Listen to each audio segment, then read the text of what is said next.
Ronaldo's tip saves a waitress from being evicted. How will this story unfold?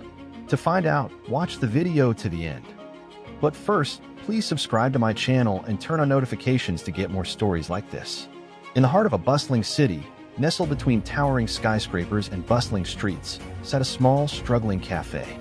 The faded sign above the entrance read Costa's Cafe, a name that held little significance to the passers-by who hurried along the sidewalk, their minds preoccupied with their own troubles and aspirations. Inside the cafe, Isabella, a young waitress with dark, tired eyes and a smile that never quite reached them, moved between the tables with a practiced efficiency. She had been working at Costa's Cafe for 2 years now, ever since her parents had passed away, leaving her to care for her younger sister. But the responsibilities of adulthood had come crashing down on her far too soon. The city was expensive, and her meager wages barely covered the rent and basic necessities for herself and her sister. She had no one to turn to, no safety net to catch her if she fell. As she wiped down a table, her mind drifted to the final notice she had received from her landlord that morning. The words had been cold and uncompromising, a stark reminder of the precariousness of her situation. She had until the end of the week to pay her overdue rent, or she and her sister would be evicted. The thought sent a shiver down her spine. She had nowhere else to go, no one to turn to for help. Isabella's thoughts were interrupted by the sound of the cafe door opening. She looked up to see a man enter, his face obscured by the dim lighting. He walked with a casual grace, his movements fluid and relaxed, as if he had not a care in the world. Isabella approached him with a menu in hand, her smile firmly in place. "Welcome to Costa's Cafe," she said, her voice warm and inviting. "Table for one?" The man looked up at her, his eyes a striking shade of blue. "Yes, please," he said, his voice soft and slightly accented. "Somewhere quiet if possible." Isabella nodded and led him to a table in the corner, away from the noise of the kitchen and the chatter of the other customers. As she set the menu down, the man looked up at her again. "Thank you," he said, his eyes crinkling at the corners in a small smile. Isabella felt a warmth spread through her chest at the simple gesture of kindness. It was a rare thing in this city, where everyone seemed too busy or too preoccupied to notice the struggles of those around them. As the evening wore on, the cafe began to empty out. Isabella moved between the tables, clearing away dishes and wiping down surfaces. Her feet ached and her back was sore, but she pushed through the pain, knowing that every penny she earned was one step closer to keeping a roof over her and her sister's heads. Mr. Costa, the cafe owner, emerged from the back room, his face set in a scowl. He was a large man with a receding hairline and a permanent air of dissatisfaction. He surveyed the cafe with a critical eye, his gaze settling on Isabella as she worked. "You're moving too slow," he barked, his voice cutting through the quiet of the cafe. "I don't pay you to laze about. Get a move on, or I'll find someone who will." Isabella felt her cheeks burn with shame and anger. She knew she was a hard worker, knew that she put in more hours than anyone else at the cafe. But nothing she did ever seemed to be good enough for Mr. Costa. As she hurried to clear the remaining tables, she felt the weight of her exhaustion pressing down on her. She glanced at the clock, counting down the minutes until her shift was over, until she could go home and rest her weary body. Isabella was just finishing up her last table when she heard a quiet cough behind her. She turned to see the man from earlier, the one with the kind eyes and the soft voice. He was standing by the counter, his hands in his pockets, a small smile on his face. "I just wanted to thank you," he said, his voice barely above a whisper, "for your service tonight. You were wonderful." Isabella felt a blush creep up her neck. "Oh, it's nothing," she said, waving a hand dismissively. "Just doing my job." The man shook his head. "No, it's more than that," he said. "I watched you tonight, saw how hard you work, how kind you are to everyone, even when they don't deserve it. That's a rare thing, a special thing." Isabella didn't know what to say. No one had ever spoken to her like this before, had ever taken the time to notice her, to see her as more than just a waitress. The man reached into his pocket and pulled out a small piece of paper. He handed it to her, his fingers brushing against hers for the briefest of moments.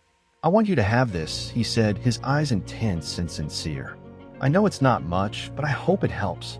Isabella looked down at the paper in her hand, her eyes widening as she saw the amount written on it. It was more money than she had ever seen in her life, more than enough to cover her overdue rent and then some. Tears sprang to Isabella's eyes as she stared at the generous tip in her hand. She looked up at the man, her heart swelling with gratitude and disbelief. "I can't accept this," she whispered, her voice choked with emotion. "It's too much." The man smiled, his eyes crinkling at the corners. "Please take it," he said softly. "I have a feeling you need it more than I do." Isabella felt a tear slip down her cheek. She knew she should refuse, knew that accepting such a large sum of money from a stranger was not right. But the thought of her sister, of the eviction notice waiting for her at home, made her pause. "Thank you," she said finally, her voice barely above a whisper. "You have no idea what this means to me." The man reached out and squeezed her shoulder gently. "You deserve it," he said. "Don't ever let anyone tell you otherwise." With that, he turned and walked out of the cafe, leaving Isabella standing there, the tip clutched tightly in her hand, her heart racing with a newfound sense of hope. The next day, Isabella woke up with a lightness in her heart that she hadn't felt in years. She looked at the tip on her bedside table, a small smile playing at the corners of her mouth. She had done it. She had paid her overdue rent, had bought herself and her sister a little breathing room. For the first time in longer than she could remember, she felt like maybe, just maybe, things are going to be okay. As she got ready for her shift at the cafe, she thought back to the man from the night before. She still couldn't quite believe what had happened, couldn't fathom why a complete stranger would show such kindness to her. She arrived at the cafe with a spring in her step, her head held high. She may have been just a waitress, but she knew now that she was capable of more, that she had the strength and the resilience to weather any storm. But Isabella's newfound confidence was short-lived. As soon as she stepped into the cafe, she was greeted by the sight of Mr. Costa's scowling face. "You're late," he barked, his eyes narrowing in displeasure. "And what's this I hear about you accepting a huge tip last night? You know the rules, Isabella. All tips are to be pooled and distributed evenly among the staff." Isabella felt her heart sink. She had been so focused on her own struggles, on the relief of being able to pay her rent, that she had forgotten about the cafe's strict policy on tips. "I'm sorry, Mr. Costa," she said, her voice trembling slightly. "It was a mistake. It won't happen again." But Mr. Costa was not finished. "You're damn right it won't happen again," he growled. "Because if it does, you'll be out of a job. I don't care how hard you work, Isabella. You're replaceable, just like everyone else here." Isabella felt tears prick at the corners of her eyes, but she blinked them back, refusing to let Mr. Costa see her weakness. She nodded stiffly and hurried to the back room, her heart heavy with the weight of his words. The rest of the day passed in a blur of orders and insults, Mr. Costa's harsh words echoing in Isabella's mind long after the cafe had closed for the night. She felt like she was suffocating, like the walls of the small cafe were closing in on her, trapping her in a life she desperately wanted to escape. As she walked home that night, her feet dragging with exhaustion, she thought about the man from the night before. She wondered what he would think of her now, if he knew how quickly her hope had been snuffed out, how easily she had let Mr. Costa's cruelty crush her spirit. She arrived home to find her sister already asleep, her small face peaceful in the dim light of their tiny apartment. Isabella sat down on the edge of the bed, her heart aching with love and fear. She knew she had to be strong, had to find a way to give her sister the life she deserved. But how could she do that when she was barely surviving herself? The next day, Isabella arrived at the cafe with a heavy heart and a determined spirit.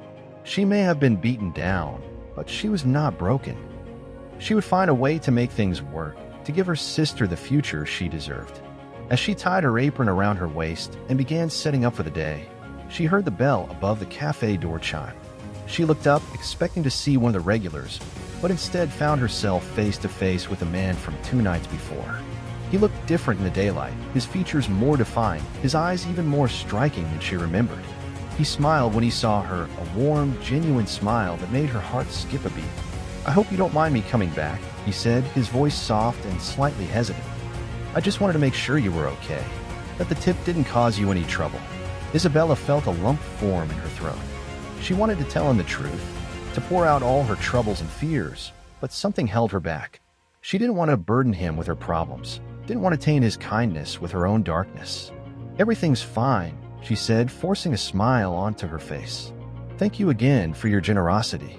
It really meant a lot to me." The man studied her for a moment, his eyes searching her face as if he could see straight into her soul. "You're not telling me the truth," he said softly. "I can see it in your eyes. Something's wrong, isn't it?" Isabella felt her resolve crumble under the weight of his gaze. She took a shaky breath, her eyes filling with tears. "I'm sorry," she whispered.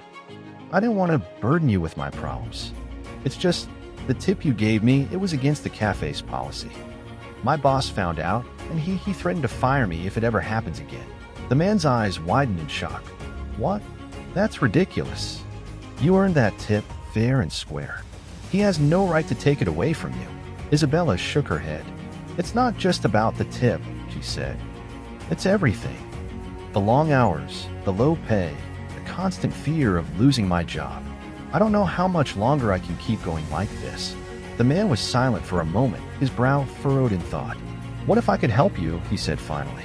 "What if I could offer you a job, a real job, with fair pay and decent hours? Would you take it?" Isabella stared at him, her heart racing. I don't know," she stammered. "I don't even know your name. Why would you want to help me?" The man smiled, a soft, sad smile that made Isabella's heart ache. "My name is Cristiano," he said.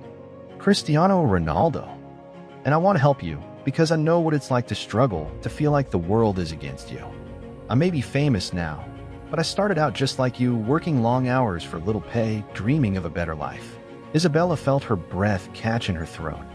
Cristiano Ronaldo, the famous footballer, the one whose face graced billboards and magazine covers all over the world.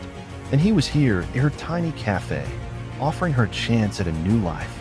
Isabella sat across from Cristiano in a quiet corner of the cafe, her hands wrapped around a steaming mug of coffee.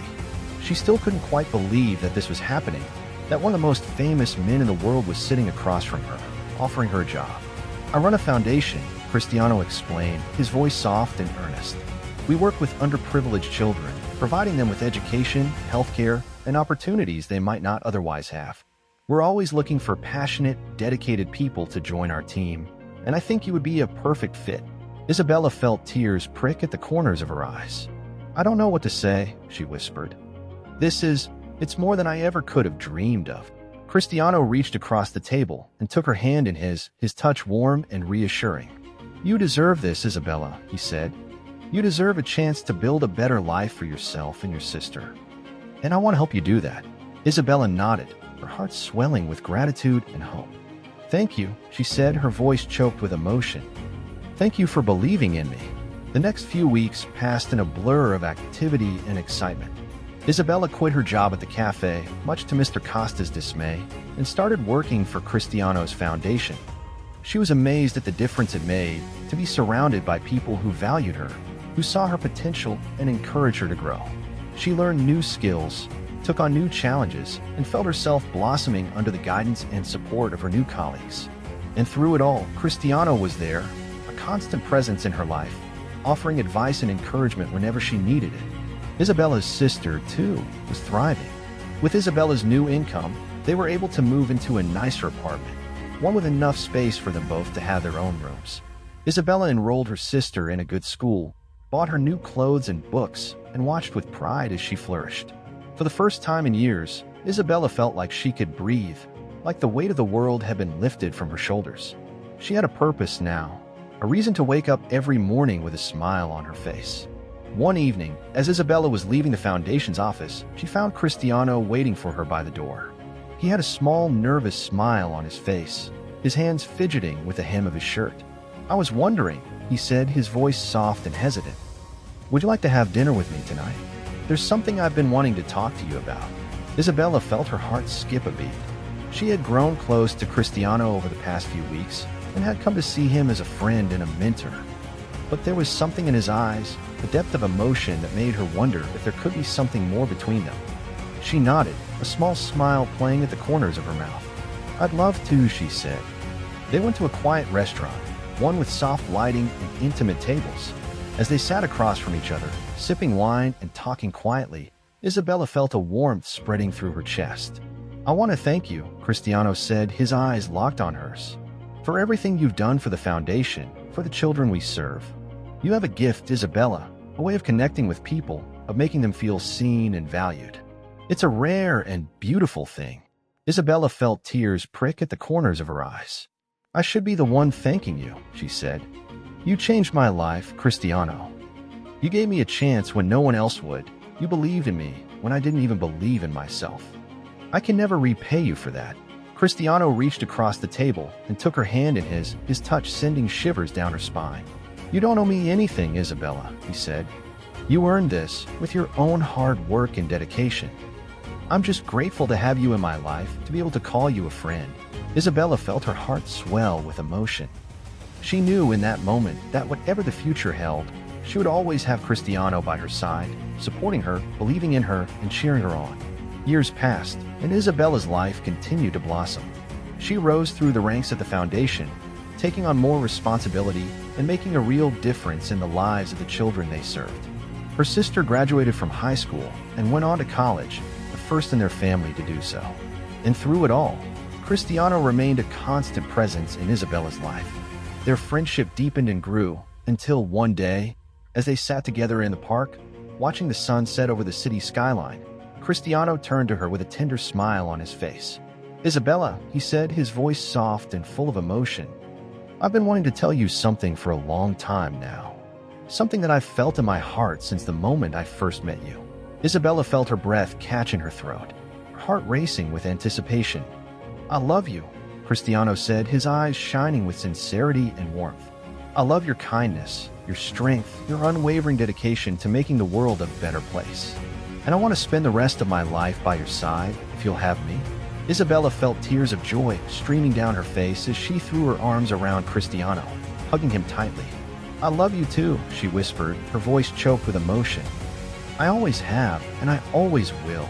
As they held each other, the sun dipping below the horizon and casting the world in a warm, golden glow, Isabella knew that she had found her true home, her true purpose. And it had all started with a simple act of kindness, a generous tip from a stranger that had changed the course of her life forever. Years later, Isabella stood on a stage, her eyes shining with tears of joy as she accepted an award for her work with the foundation. She looked out over the sea of faces before her heart swelling with gratitude and love. And there, in the front row, sat Cristiano, his eyes full of pride and adoration as he watched the woman he loved shine. Isabella knew that she owed everything to him, to the man who had seen her potential, who would believe in her when no one else would. But she also knew that she had earned this moment and worked tirelessly to build a life of purpose and meaning. As she stepped up to the microphone, her voice strong and clear, she spoke from the heart, sharing her story of struggle and triumph, of the power of kindness and compassion to change lives. "We all have the power to make a difference," she said, her eyes shining with conviction. "We all have the ability to lift each other up, to be the light in someone else's darkness. And it all starts with a single act of kindness, a single moment of grace." She looked out over the audience, her heart full to bursting with love and gratitude. "So go out there and be that light," she said, her voice ringing with passion and purpose.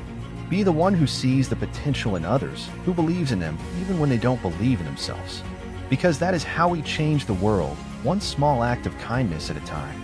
As the audience rose to their feet, their applause thundering through the auditorium, Isabella felt a sense of peace wash over her. She had found her calling, her true purpose in life. And she knew that no matter what challenges lay ahead, she would face them with courage and grace, secure in the knowledge that she was loved, that she was valued, and that she was making a difference in the world.